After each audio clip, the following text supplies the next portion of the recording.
Learning the healer's art and going forth to serve means to alleviate the suffering of those around me.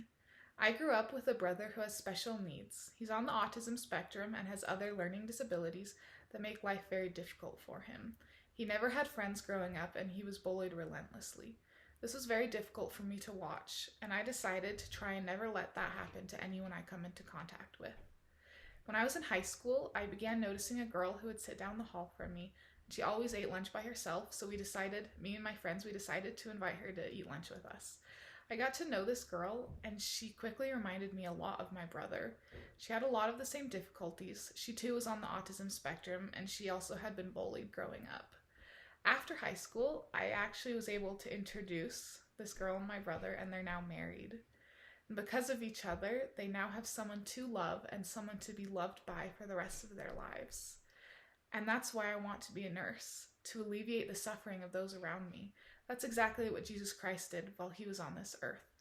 With every interaction that he had with someone, he made it a point to help that person understand their eternal worth and to help lift their sufferings. That's why I want to be a nurse. In response to the second question, I had to choose between two different priorities the summer after high school. I had just graduated high school and I had my CNA license when my mom had to get a major surgery on her leg. This required her to be off of her leg, non-weight bearing, for at least 3 months, and she required constant care. She needed help bathing, going to the bathroom, getting her food, and basically everything else.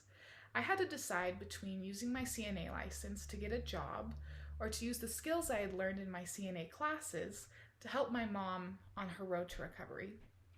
I decided to help my mom with her recovery, but this came at a cost. I ended up losing my CNA license because I did not work the required number of hours to keep my certification valid, and then I went on my mission and I had to recertify upon returning home. But this opportunity to provide health care for my mom while she was recovering offered me the chance to know what it is like to care for a loved one in a medical setting. This, as a nurse, this will help me because I now understand the perspective of both the family member who has a loved one being cared for, and I also understand the perspective of the healthcare worker. And I'm very excited to enter the field of nursing and to put this to use.